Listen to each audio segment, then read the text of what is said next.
मंगलो भूमिपुत्रस्य ऋणहर्ता धनप्रदः स्थिरासनो महाकाय सर्वकामविरोधकः लोहितो लोहिताक्षश्च सामगानां कृपाकरः धरात्मजः कुजो भौमो भूतिदो भूमिनन्दनः अंगारकोऽयमश्चैव सर्वरोगापहारकः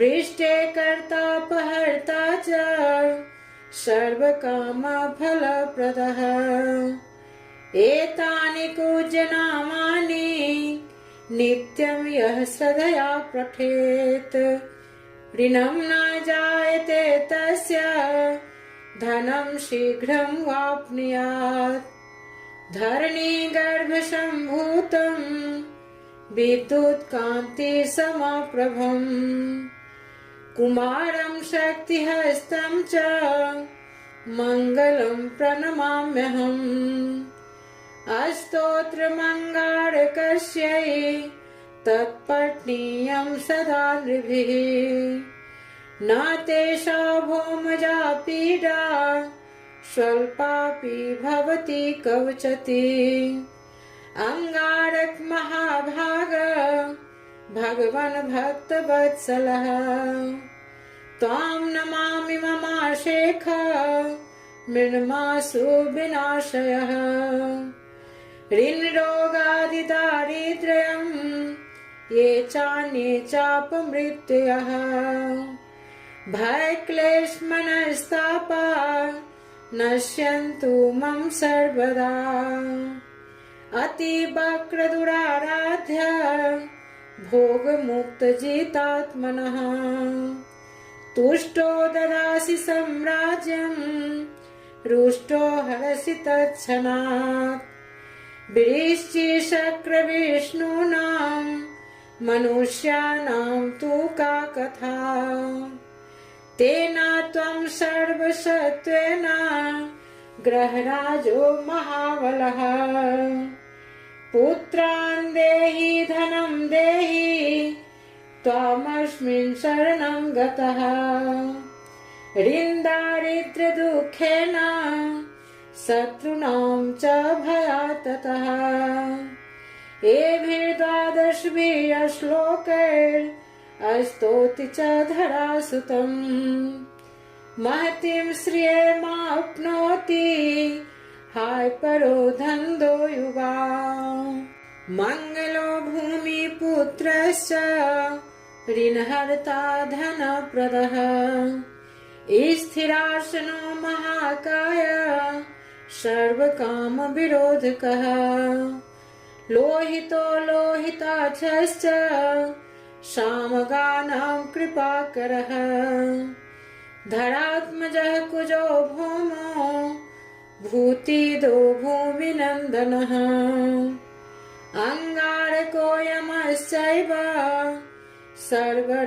सर्वरोगापहारकः वृष्टे कर्तापहर्ता च सर्वकामफलप्रदः एतानि पूज्यनामानि नित्यं यः श्रद्धया पठेत् ऋणं न जायते तस्य धनं शीघ्रं वाप्नुयात् धरणीगर्भसम्भूतं विद्युत्कान्तिसमप्रभम् कुमारं शक्तिहस्तं च मङ्गलं प्रणमाम्यहम् अस्तोत्रमङ्गारकस्यै तत्पठनीयं सदा नृभिः न तेषा भौमजा पीडा स्वल्पापि भवति कवचति अंगारक महाभाग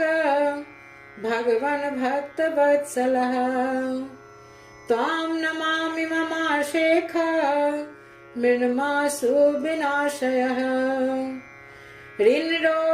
ऋणरोगादिदारिद्र्यं ये चान्ये चापमृत्युयः भयक्लेशमनस्तापा नश्यन्तु मम सर्वदा। अतिवक्रदुराराध्य भोगमुक्तजितात्मनः तुष्टो ददासि साम्राज्यम् रुष्टो हरसि तत्क्षणात्। वृश्चिशक्रविष्णूनां मनुष्याणां तु का कथा। तेन त्वं सर्वसत्त्वेन ग्रहराजो महाबलः। पुत्रान् देहि धनं देहि त्वामस्मिन् शरणं गतः। ऋन्दारिद्र्यदुःखेन शत्रूणां च भयात् ततः। एभिर्द्वादशभिः श्लोकैस्तौति च धरासुतम्। महतीं श्रियमाप्नोति हाय परो धन्दो युवा। मङ्गलो भूमिपुत्रश्च ऋणहर्ता धनप्रदः। स्थिरासनो महाकाय सर्वकामविरोधकः। लोहितो लोहिताक्षश्च सामगानां कृपाकरः। धरात्मजः कुजो भौमो भूतिदो भूमिनन्दनः। अङ्गारकोऽयमश्चैव सर्वरोगापहारकः। वृष्टे कर्तापहर्ता च सर्वकामफलप्रदः। एतानि पूज्यनामानि नित्यं यः श्रद्धया पठेत्। ऋणं न जायते तस्य धनं शीघ्रं वाप्नुयात्। धरणीगर्भसम्भूतं विद्युत्कान्तिसमप्रभम्। कुमारं शक्तिहस्तं च मङ्गलं प्रणमाम्यहम्। अस्तोत्रमङ्गारकस्यै तत्पठनीयं सदा नृभिः। न तेषा भौमजा पीडा स्वल्पापि भवति कवचति। अंगारक महाभाग भगवन् भक्तवत्सलः। त्वां नमामि ममाशेख मृण्मासु विनाशयः। ऋणरोगादिदारिद्र्यं ये चान्ये चापमृत्ययः। भयक्लेशमनस्तापा नश्यन्तु मम सर्वदा। अतिवक्रदुराराध्य भोगमुक्तजितात्मनः तुष्टो ददासि साम्राज्यम् रुष्टो हरसि तत्क्षणात्। वृश्चिशक्रविष्णूनां मनुष्याणां तु का कथा। तेन त्वं सर्वसत्त्वेन ग्रहराजो महाबलः। पुत्रान् देहि धनं देहि त्वामस्मिन् शरणं गतः। ऋन्दारिद्र्यदुःखेन शत्रूणां च भयात् ततः। एभिर्द्वादशभिः श्लोकैस्तौति च धरासुतम्। महतीं श्रियमाप्नोति हाय परो धन्दो युवा। मङ्गलो भूमिपुत्रश्च ऋणहर्ता धनप्रदः। स्थिरासनो महाकाय सर्वकामविरोधकः। लोहितो लोहिताक्षश्च सामगानां कृपाकरः। धरात्मजः कुजो भौमो भूतिदो भूमिनन्दनः। अङ्गारकोऽयमश्चैव सर्वरोगापहारकः। वृष्टे कर्तापहर्ता च सर्वकामफलप्रदः। एतानि पूज्यनामानि नित्यं यः श्रद्धया पठेत् ऋणं न जायते तस्य धनं शीघ्रं वाप्नुयात् धरणीगर्भसम्भूतं विद्युत्कान्तिसमप्रभम् कुमारं शक्तिहस्तं च मङ्गलं प्रणमाम्यहम् अस्तोत्रमङ्गारकस्यै तत्पठनीयं सदा नृभिः न तेषा भौमजा पीडा स्वल्पापि भवति कवचति अंगारक महाभाग भगवन् भक्तवत्सलः त्वां नमामि ममाशेख मृण्मासु विनाशयः ऋणरोगादिदारिद्र्यं ये चान्ये चापमृत्ययः भयक्लेशमनस्तापा नश्यन्तु मम सर्वदा अतिवक्रदुराराध्य भोगमुक्तजितात्मनः तुष्टो ददासि साम्राज्यं रुष्टो हरसि तत्क्षणात्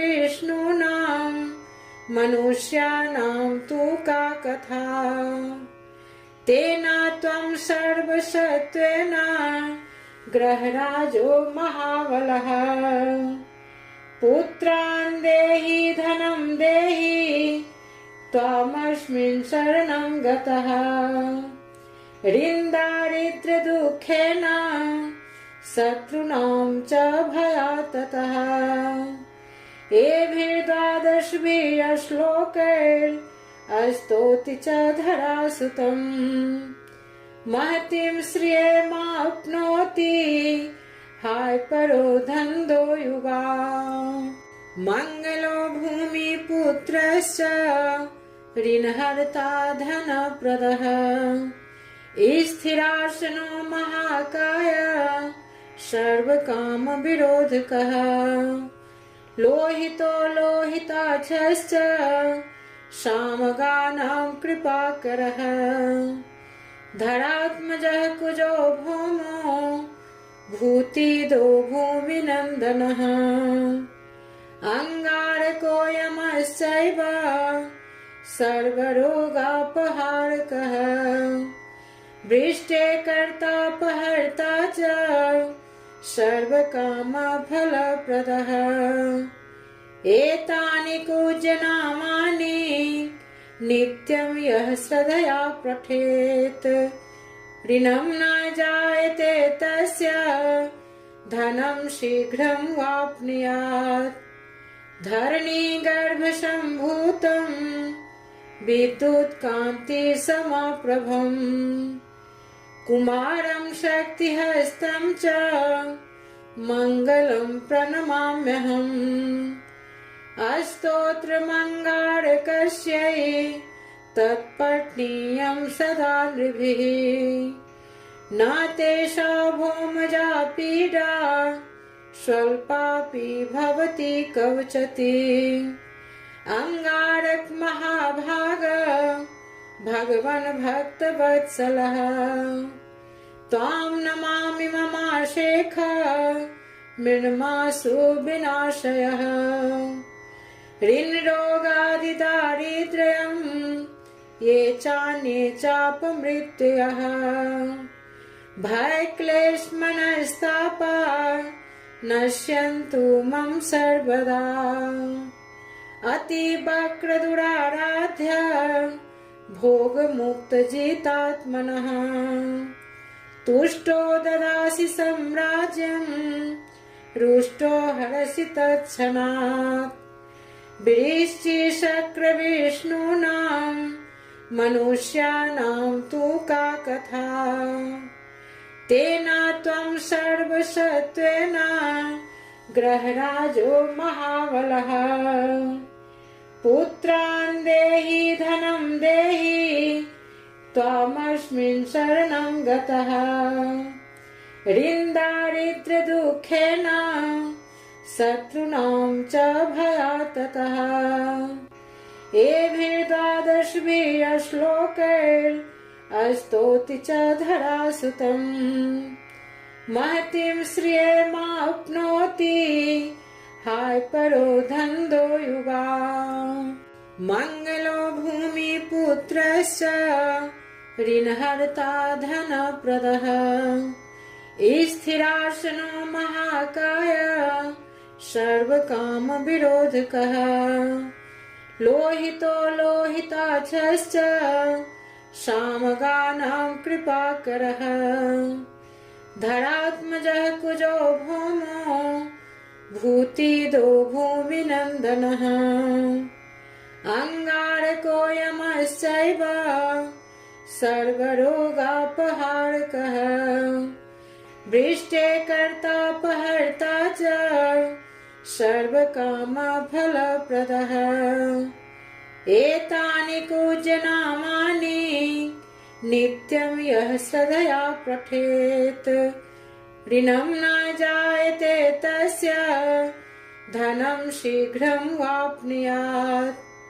धरणीगर्भसम्भूतं विद्युत्कान्तिसमप्रभम्।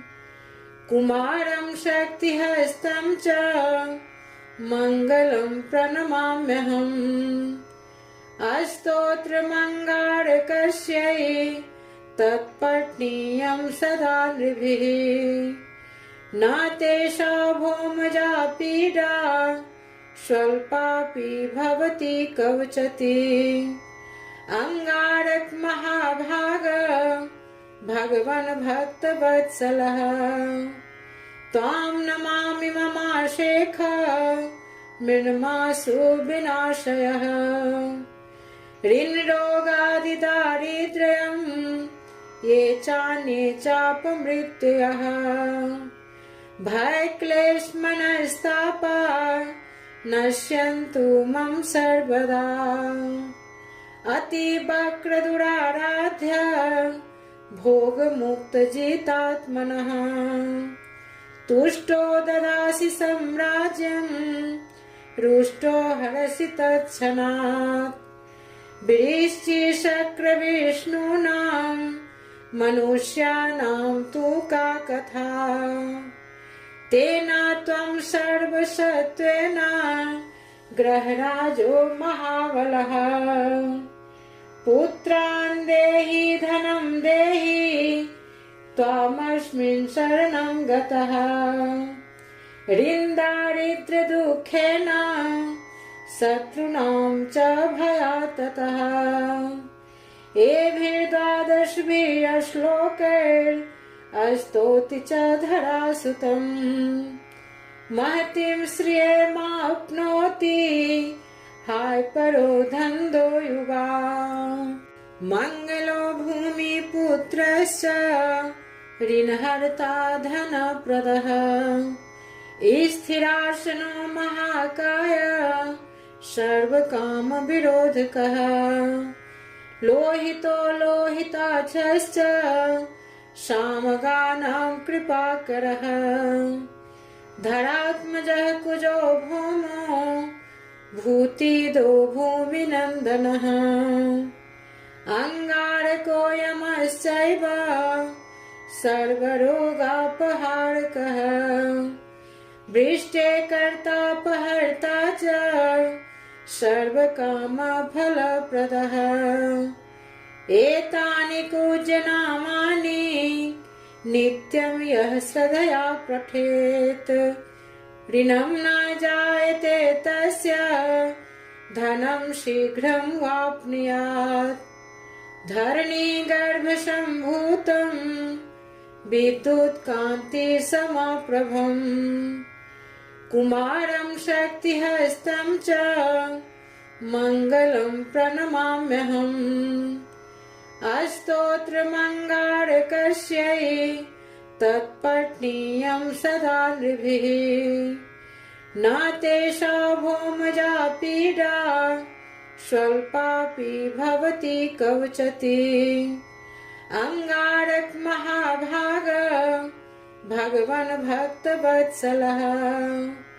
त्वां नमामि ममाशेख मृण्मासु विनाशयः ऋणरोगादिदारिद्र्यं ये चान्ये चापमृत्ययः भयक्लेशमनस्तापा नश्यन्तु मम सर्वदा अतिवक्रदुराराध्य भोगमुक्तजितात्मनः तुष्टो ददासि साम्राज्यं रुष्टो हरसि तत्क्षणात् वृश्चिशक्रविष्णूनां मनुष्याणां तु का कथा तेन त्वं सर्वसत्त्वेन ग्रहराजो महाबलः पुत्रान् देहि धनं देहि त्वामस्मिन् शरणं गतः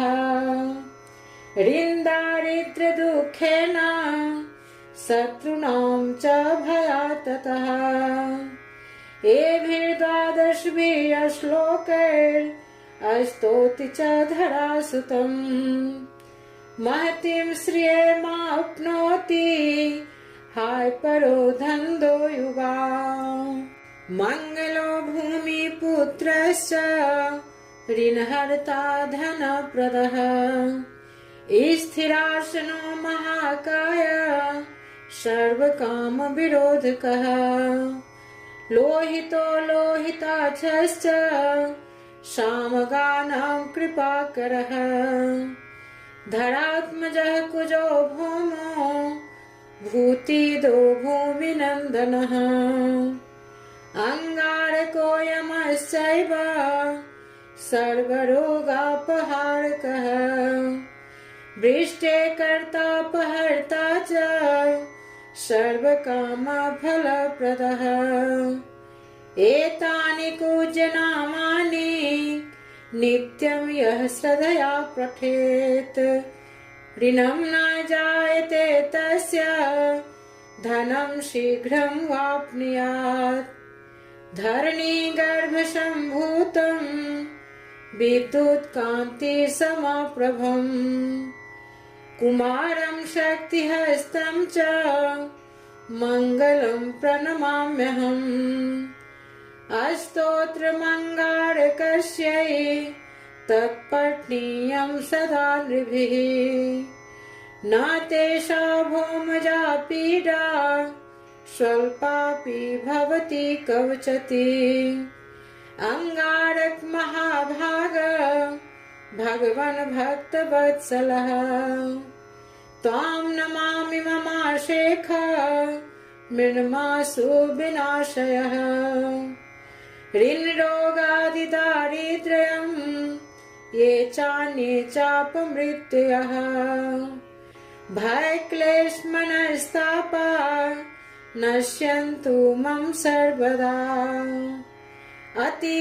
अतिवक्रदुराराध्य भोगमुक्तजितात्मनः तुष्टो ददासि साम्राज्यं रुष्टो हरसि तत्क्षणात् वृश्चिशक्रविष्णूनां मनुष्याणां तु का कथा तेन त्वं सर्वसत्त्वेन ग्रहराजो महाबलः पुत्रान् देहि धनं देहि त्वामस्मिन् शरणं गतः ऋणदारिद्र्यदुःखेन शत्रूणां च भयात् ततः एभिर्द्वादशभिः श्लोकैरस्तौति च धरासुतम् महतीं श्रियमाप्नोति हाय परो धन्दो युवा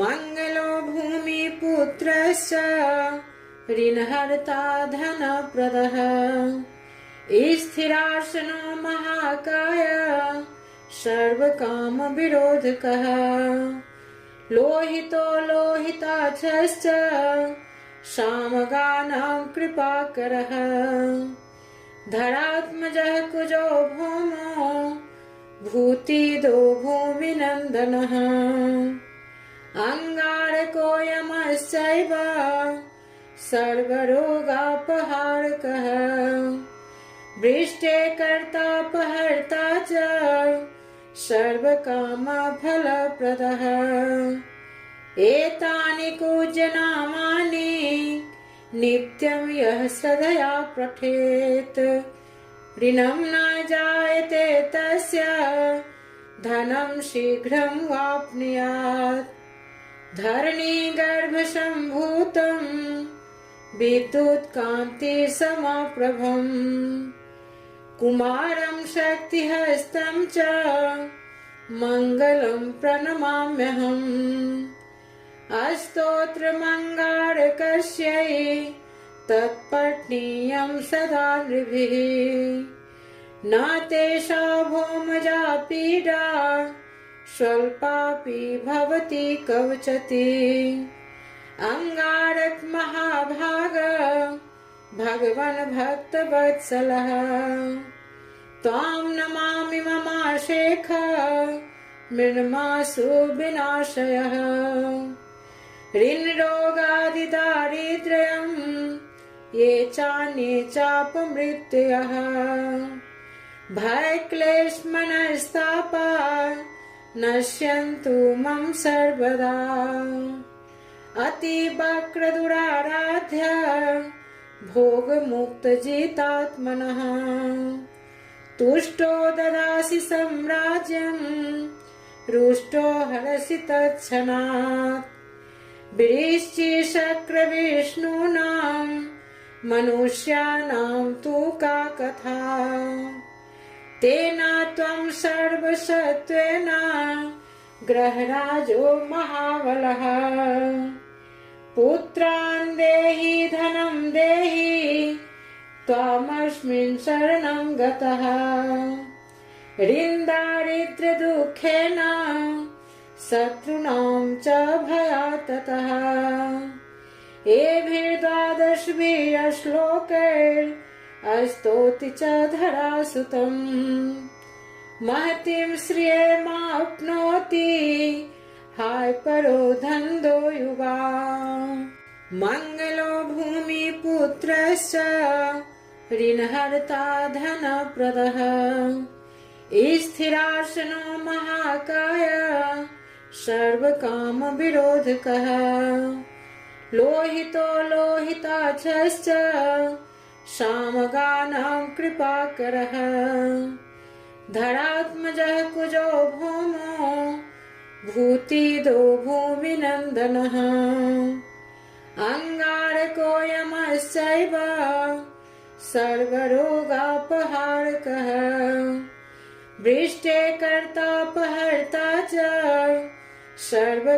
सर्वकामफलप्रदः एतानि पूज्यनामानि नित्यं यः श्रद्धया पठेत् ऋणं न जायते तस्य धनं शीघ्रं वाप्नुयात् धरणीगर्भसम्भूतं विद्युत्कान्तिसमप्रभम् कुमारं शक्तिहस्तं च मङ्गलं प्रणमाम्यहम् अस्तोत्रमङ्गारकस्यै तत्पठनीयं सदा नृभिः न तेषा भौमजा पीडा स्वल्पापि भवति कवचति अंगारक महाभाग भगवन् भक्तवत्सलः त्वां नमामि ममाशेख मृण्मासु विनाशयः ऋणरोगादिदारिद्र्यं ये चान्ये चापमृत्ययः भयक्लेशमनस्तापा नश्यन्तु मम सर्वदा अतिवक्रदुराराध्य भोगमुक्तजितात्मनः तुष्टो ददासि साम्राज्यं रुष्टो हरसि तत्क्षणात् विरिश्चिशक्रविष्णूनां मनुष्याणां तु का कथा तेन त्वं सर्वसत्त्वेन ग्रहराजो महाबलः पुत्रान् देहि धनं देहि त्वामस्मिन् शरणं गतः ऋन्दारिद्र्यदुःखेन शत्रूणां च भयात् ततः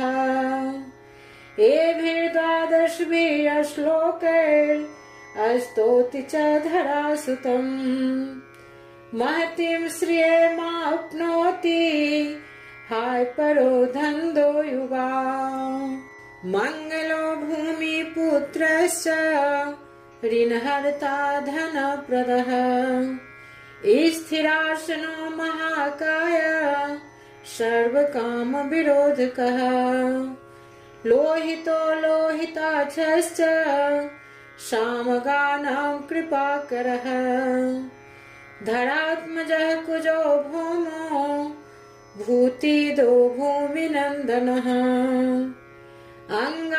अङ्गारकोऽयमश्चैव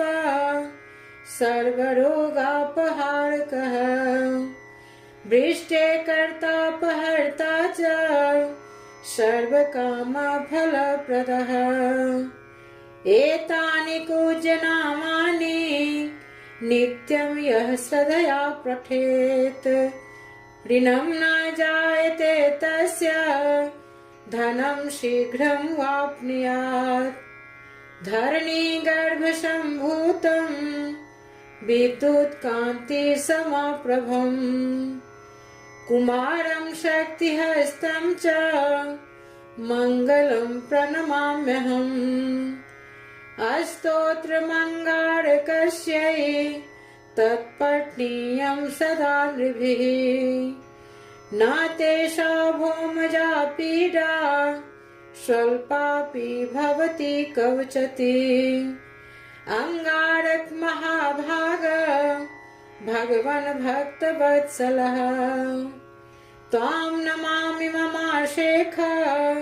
मृण्मासु विनाशयः ऋणरोगादिदारिद्र्यं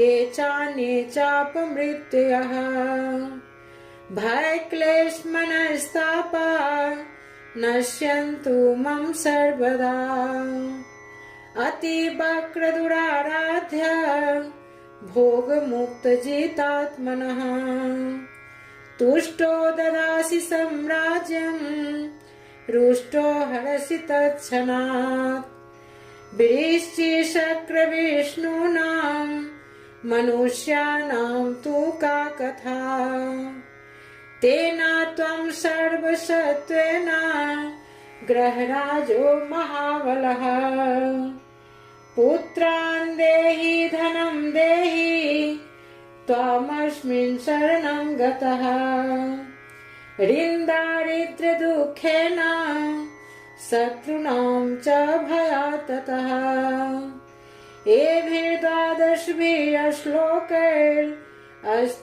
च धरासुतम् महतीं श्रियमाप्नोति हाय परो धन्दो युगा मङ्गलो भूमिपुत्रश्च ऋणहर्ता धनप्रदः स्थिरासनो महाकाय सर्वकामविरोधकः लोहितो लोहिताक्षश्च सामगानां कृपाकरः धरात्मजः कुजो भौमो भूतिदो भूमिनन्दनः अङ्गारकोऽयमश्चैव सर्वरोगापहारकः वृष्टे कर्तापहर्ता च सर्वकामफलप्रदः एतानि कूजनामानि नित्यं यः श्रद्धया पठेत् ऋणं न जायते तस्य धनं शीघ्रं वाप्नुयात् धरणीगर्भसम्भूतं विद्युत्कान्तिसमप्रभम् कुमारं शक्तिहस्तं च मङ्गलं प्रणमाम्यहम् अस्तोत्रमङ्गारकस्यै तत्पठनीयं सदा नृभिः न तेषा भौमजा पीडा स्वल्पापि भवति कवचति अंगारक महाभाग भगवन् भक्तवत्सलः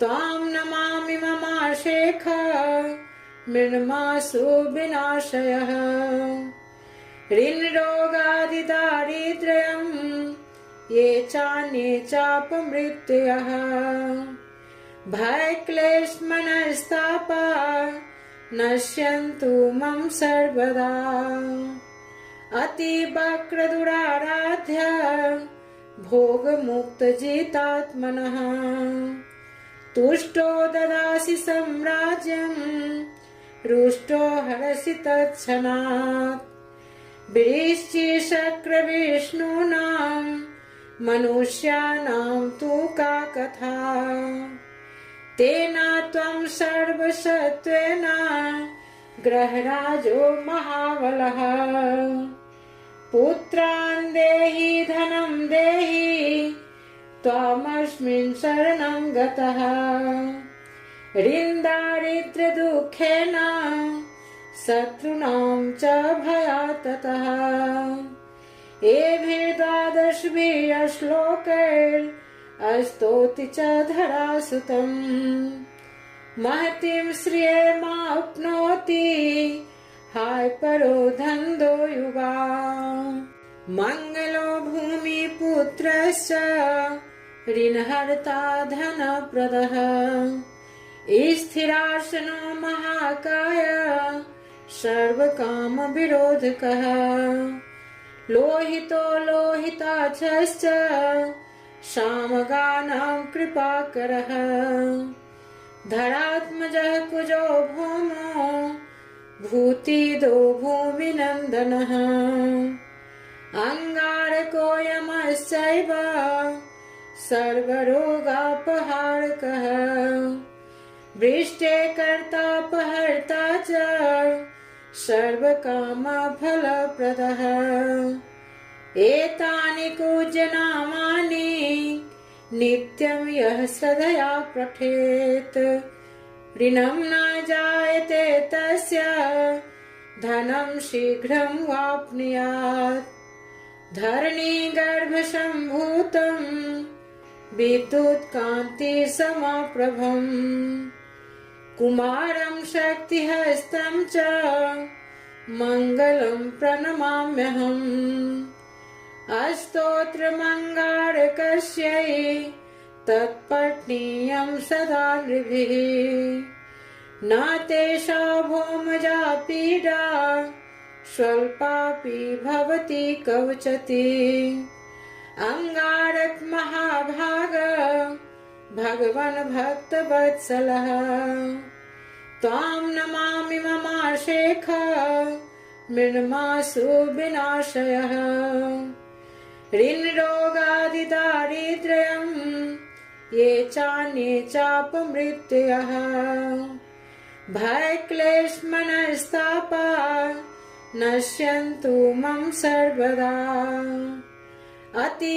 अतिवक्रदुराराध्य भोगमुक्तजितात्मनः तुष्टो ददासि साम्राज्यं रुष्टो हरसि तत्क्षणात् वृश्चिशक्रविष्णूनां मनुष्याणां तु का कथा तेन त्वं सर्वसत्त्वेन ग्रहराजो महाबलः पुत्रान् देहि धनं देहि त्वामस्मिन् शरणं गतः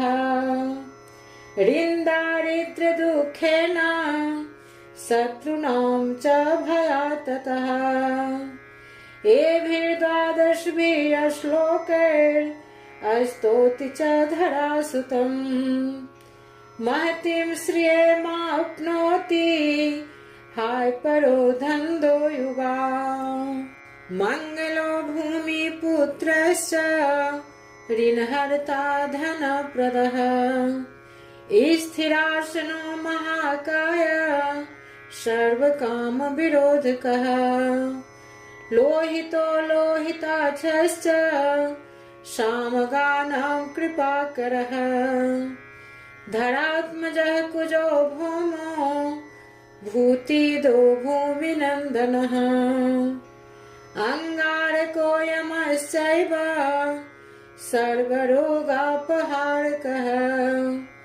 वृष्टे कर्तापहर्ता च सर्वकामफलप्रदः एतानि पूज्यनामानि नित्यं यः श्रद्धया पठेत् ऋणं न जायते तस्य धनं शीघ्रं वाप्नुयात् धरणीगर्भसम्भूतं विद्युत्कान्तिसमप्रभम् कुमारं शक्तिहस्तं च मङ्गलं प्रणमाम्यहम् अस्तोत्रमङ्गारकस्यै तत्पठनीयं सदा नृभिः न तेषा भौमजा पीडा स्वल्पापि भवति कवचति अंगारक महाभाग भगवन् भक्तवत्सलः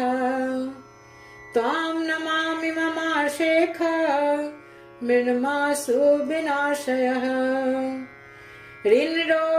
ऋणरोगादिदारिद्र्यं ये चान्ये चापमृत्युयः भयक्लेशमनस्तापा नश्यन्तु मम सर्वदा अतिवक्रदुराराध्य भोगमुक्तजितात्मनः तुष्टो ददासि साम्राज्यं रुष्टो हरसि तत्क्षणात् वृश्चिशक्रविष्णूनां मनुष्याणां तु का कथा तेन त्वं सर्वसत्त्वेन ग्रहराजो महाबलः पुत्रान् देहि धनं देहि त्वामस्मिन् शरणं गतः ऋणदारिद्र्यदुःखेन शत्रूणां च भयात् ततः एभिर्द्वादशभिः श्लोकैरस्तौति च धरासुतम् महतीं श्रियमाप्नोति हाय परो धन्दो युवा मंगलो भूमिपुत्रस्य ऋणहर्ता धनप्रदः स्थिरासनो महाकाय सर्वकामविरोधकः लोहितो लोहिताक्षश्च सामगानां कृपाकरः धरात्मजः कुजो भौमो भूतिदो भूमिनन्दनः अंगारकोऽयमश्चैव सर्वरोगापहारकः वृष्टे कर्तापहर्ता च सर्वकामफलप्रदः एतानि पूज्यनामानि नित्यं यः श्रद्धया पठेत् ऋणं न जायते तस्य धनं शीघ्रं वाप्नुयात् धरणीगर्भसम्भूतं विद्युत्कान्तिसमप्रभम् कुमारं शक्तिहस्तं च मङ्गलं प्रणमाम्यहम् अस्तोत्रमङ्गारकस्यै तत्पठनीयं सदा नृभिः न तेषा भौमजा पीडा स्वल्पापि भवति कवचति अंगारक महाभाग भगवन् भक्तवत्सलः त्वां नमामि ममाशेख मृण्मासु विनाशयः ऋणरोगादिदारिद्र्यं ये चान्ये चापमृत्युयः भयक्लेशमनस्तापा नश्यन्तु मम सर्वदा अतिवक्रदुराराध्य भोगमुक्तजितात्मनः तुष्टो ददासि साम्राज्यं रुष्टो हरसि तत्क्षणात् वृश्चिशक्रविष्णूनां मनुष्याणां तु का कथा। तेन त्वं सर्वसत्त्वेन ग्रहराजो महाबलः। पुत्रान् देहि धनं देहि त्वामस्मिन् शरणं गतः। ऋन्दारिद्र्यदुःखेन शत्रूणां च भयात् ततः। एभिर्द्वादशभिः श्लोकैस्तौति च धरासुतम्। महतीं श्रियमाप्नोति हाय परो धन्दो युगा। मङ्गलो भूमिपुत्रश्च ऋणहर्ता धनप्रदः। स्थिरासनो महाकाय सर्वकामविरोधकः। लोहितो लोहिताक्षश्च सामगानां कृपाकरः। धरात्मजः कुजो भौमो भूतिदो भूमिनन्दनः। अंगारको यमश्चैव सर्वरोगापहारकः। वृष्टे कर्तापहर्ता च सर्वकामफलप्रदः। एतानि पूज्यनामानि नित्यं यः श्रद्धया पठेत्। ऋणं न जायते तस्य धनं शीघ्रं वाप्नुयात्। धरणीगर्भसम्भूतं विद्युत्कान्तिसमप्रभम्। कुमारं शक्तिहस्तं च मङ्गलं प्रणमाम्यहम्। अस्तोत्रमङ्गारकस्यै तत्पठनीयं सदा नृभिः। न तेषा भौमजा पीडा स्वल्पापि भवति कवचति। अंगारक महाभाग भगवन् भक्तवत्सलः। त्वां नमामि ममाशेख मृण्मासु विनाशयः। ऋणरोगादिदारिद्र्यं ये चान्ये चापमृत्ययः। भयक्लेशमनस्तापा नश्यन्तु मम सर्वदा। अतिवक्रदुराराध्य भोगमुक्तजितात्मनः। तुष्टो ददासि साम्राज्यं रुष्टो हरसि तत्क्षणात्। वृश्चिशक्रविष्णूनां मनुष्याणां तु का कथा। तेन त्वं सर्वसत्त्वेन ग्रहराजो महाबलः। पुत्रान् देहि धनं देहि त्वामस्मिन् शरणं गतः। ऋन्दारिद्र्यदुःखेन शत्रूणां च भयात् ततः।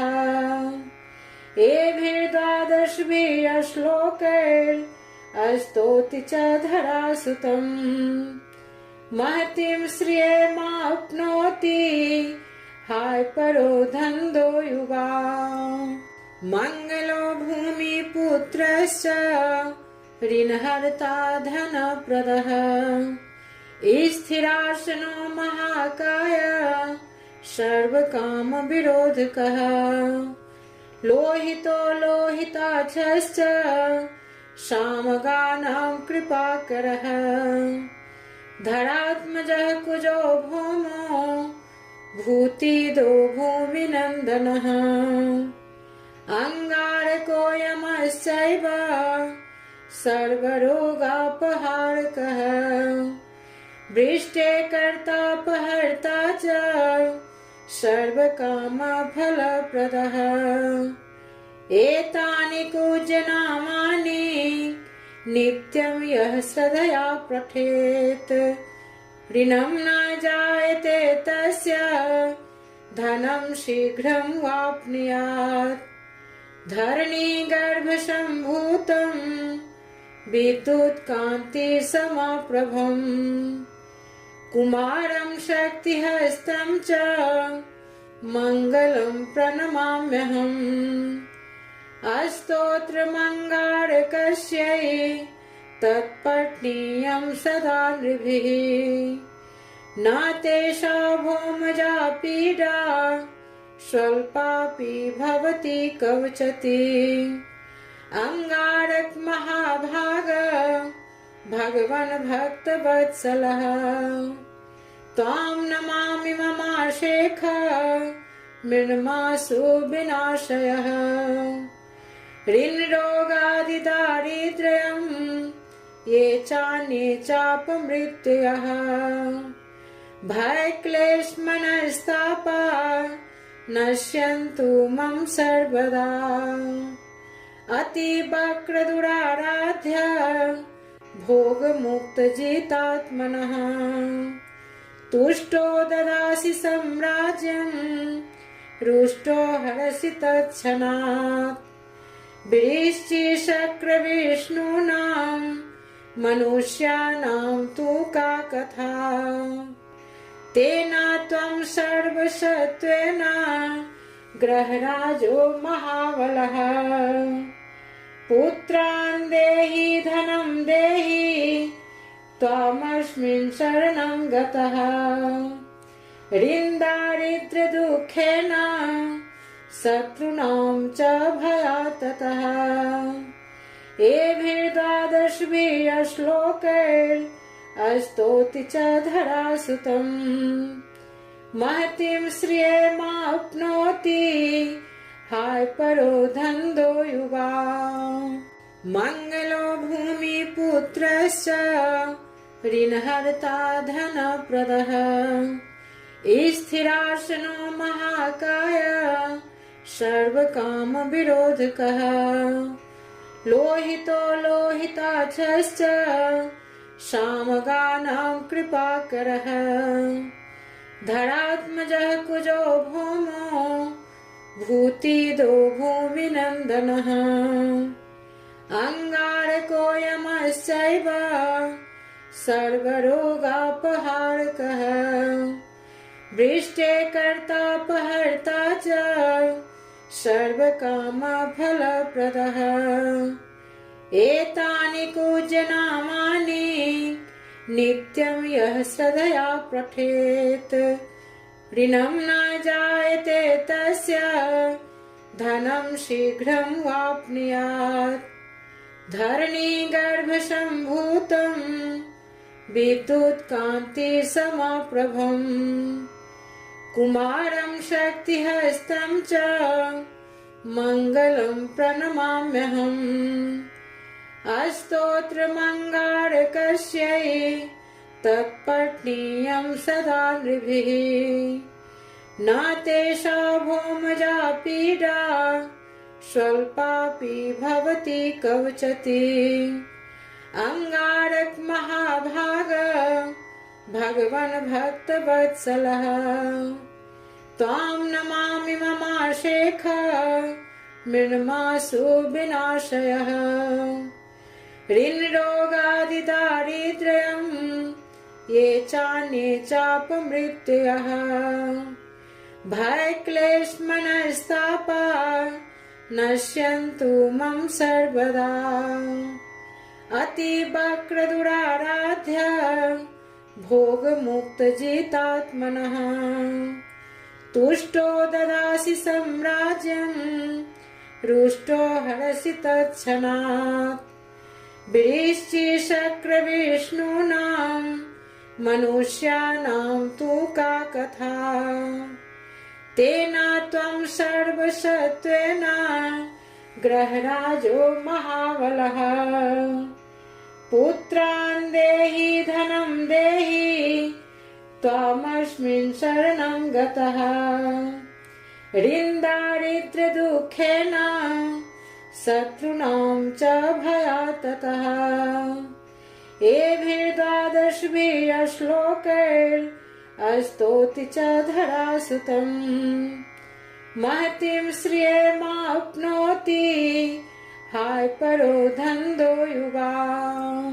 मङ्गलो भूमिपुत्रश्च पुत्रश्च ऋणहर्ता धनप्रदः स्थिरासनो महाकाय सर्वकामविरोधकः लोहितो लोहिताक्षश्च सामगानां कृपाकरः धरात्मजः कुजो भौमो भूतिदो भूमिनन्दनः अंगारको यमश्चैव सर्वरोगापहारकः वृष्टे कर्तापहर्ता च सर्वकामफलप्रदः एतानि पूज्यनामानि नित्यं यः श्रद्धया पठेत् ऋणं न जायते तस्य धनं शीघ्रं वाप्नुयात् धरणीगर्भसम्भूतं विद्युत्कान्तिसमप्रभम् कुमारं शक्तिहस्तं च मङ्गलं प्रणमाम्यहम् अस्तोत्रमङ्गारकस्यै तत्पठनीयं सदा नृभिः न तेषा भौमजा पीडा स्वल्पापि भवति कवचति अंगारक महाभाग भगवन् भक्तवत्सलः त्वां नमामि ममाशेख मृण्मासु विनाशयः ऋणरोगादिदारिद्र्यं ये चान्ये चापमृत्ययः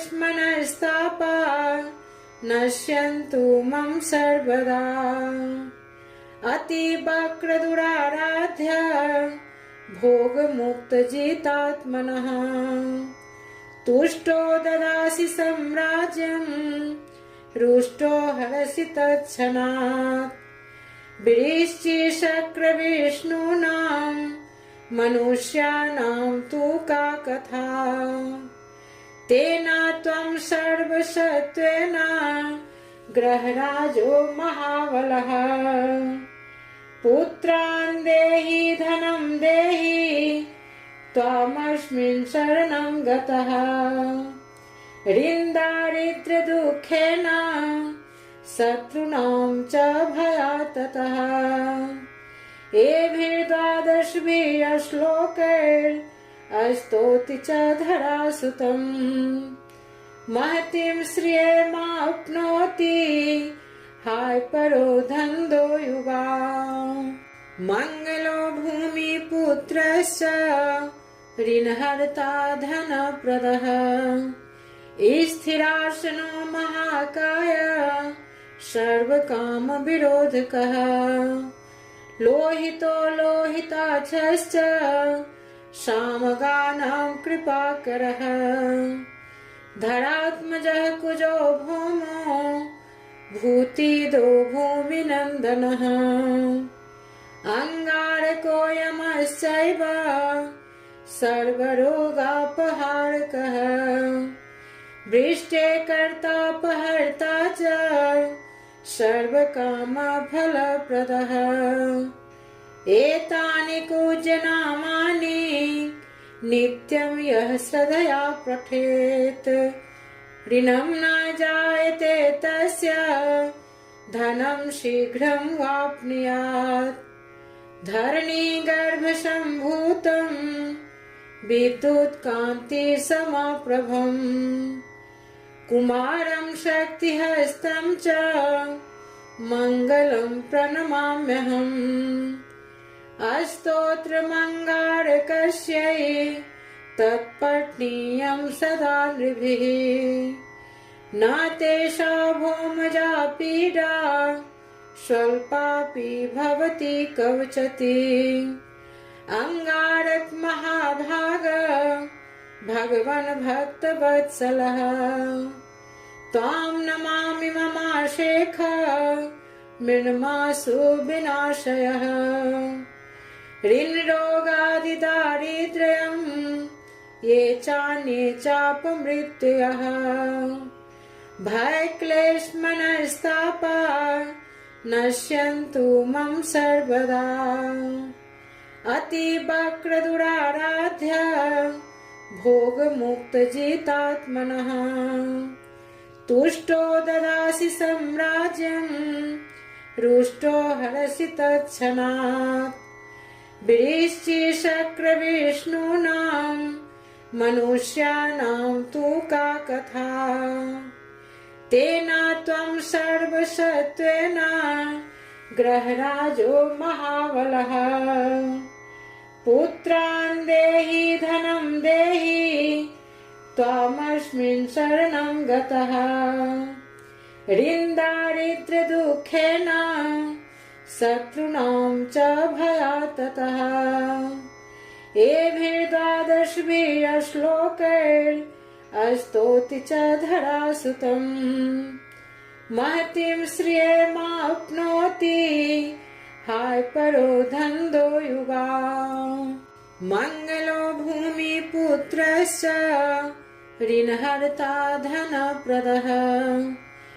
स्थिरासनो महाकाय सर्वकामविरोधकः।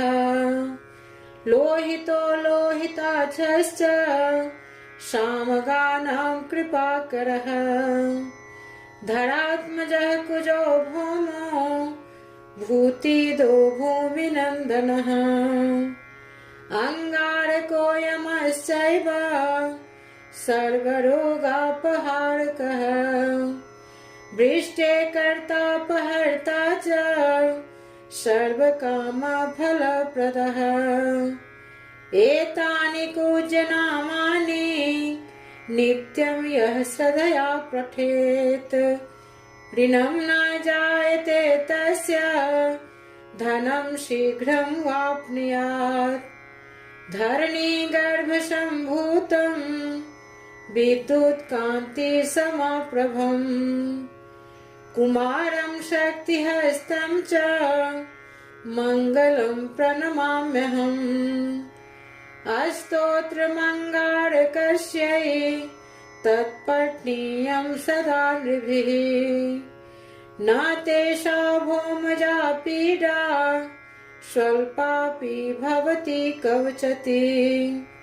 अङ्गारक महाभाग भगवन् भक्तवत्सलः।